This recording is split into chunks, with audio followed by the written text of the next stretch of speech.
నిన్న కొండారెడ్డిపల్లిలో జరిగినటువంటి ఇద్దరు మహిళా జర్నలిస్టుల పైన దాడిని సంబంధించి కొన్ని విషయాలు ఈ రోజు నేను చెప్పదలుచుకున్నాను. ఆ రోజు కనీసం గజ్వేల్ కాన్స్టిట్యుయెన్సీకి పోయి ఎవరు గ్రౌండ్ రిపోర్ట్ చేద్దామంటే కూడా అక్కడ ఉన్నటువంటి పోలీసులు కనీసం స్వేచ్ఛనిచ్చేటువంటి దాఖలాలు లేవు. కానీ ఈ రోజు ఈ మహిళా జర్నలిస్టులు కానీ లేకపోతే ఆ బీఆర్ఎస్ స్పాన్సర్డ్ ముఠా అవుతుందో వాళ్ళు వెళ్ళి అక్కడికి వెళ్ళి స్వేచ్ఛగా చేసుకున్నటువంటి పరిస్థితి కూడా కనబడలేదు. వాస్తవంగా వీళ్ళు ఒకటేసారి ఒక ముఠాగా ఏర్పడి అక్కడ పోయి పెద్ద ఎత్తున రైతులను ఈరోజు మాయ మాటలు చెప్పడం కావచ్చు, మభ్యపెట్టడం కావచ్చు, మొత్తానికైతే చేసి వాళ్ళతోటి ఒక విపరీతమైనటువంటి నెగిటివ్ కామెంట్ తీసుకొచ్చే విధంగా వీళ్ళు చేస్తున్న ప్రయత్నాల్లో అక్కడ ఉన్నటువంటి కొంతమంది రేవంత్ అభిమానులు కావచ్చు, వాళ్ళే కావచ్చు తిప్పికొట్టినటువంటి సందర్భాలు కనబడుతున్నాయి. కానీ ఎవరి మీద కూడా వ్యక్తిగతమైనటువంటి దాడి జరగలేదు అనేది గుర్తుపెట్టుకోవాల్సినటువంటి అంశం. కావాల్సినంత నెగిటివ్ ప్రచారం ప్రభుత్వం మీద చేయాలంటే ఒక దురుద్దేశం తప్ప వేరే కనబడతలేదు. దీనిలో ముఖ్యంగా నిన్న మహిళా జర్నలిస్టులు ఎవరైతే ఉన్నారో సరిత అనేటువంటి అమ్మాయి, అదేవిధంగా విజయారెడ్డి అనేటువంటి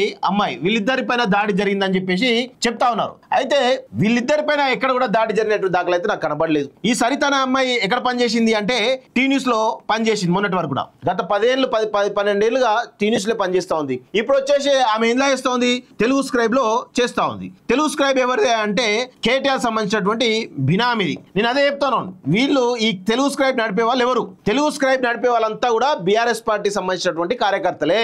వీళ్ళెవరు కూడా జర్నలిస్టులు కాదన్నటువంటి విషయాన్ని గుర్తుపెట్టుకోవాలి. అయితే ఇక్కడ నుంచి ఇదంతా బీఆర్ఎస్ సంబంధించినటువంటి ఛానల్ చాలా స్పష్టంగా తెలుస్తోంది. విజయారెడ్డి ఎవరు, అమ్మాయి ఎవరు అంటే మిర్రర్ టీవీ ఎవరే అంటే నితిన్ రెడ్డి ఎవరే అంటే కేటీఆర్ బినామీ. ఇది అందరికి తెలిసిన విషయం. వాస్తవం ఇది 2022లో 2 కోట్ల రూపాయలతోటి నితిన్ రెడ్డి అనే వ్యక్తి మిర్రర్ టీవీని కొన్నాడు. సో ఇట్లా వీళ్ళందరూ ఎవరే అంటే బీఆర్ఎస్ పార్టీ సంబంధించినటువంటి స్పాన్సర్డ్ టీం.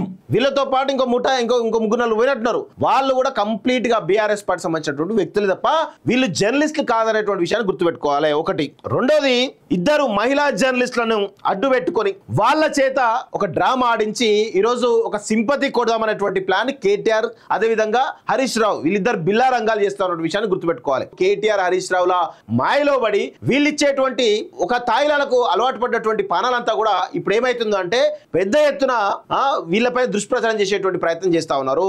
రేవంత్ రెడ్డి అదేవిధంగా ఆ ప్రభుత్వాన్ని పెద్ద ఎత్తున అస్థిరపరిచేటువంటి కుట్రలు భారీగా చేస్తున్నటువంటి విషయాన్ని మనందరం కూడా గమనించాల్సినటువంటి అవసరం అయితే ఉంది మిత్రులారా.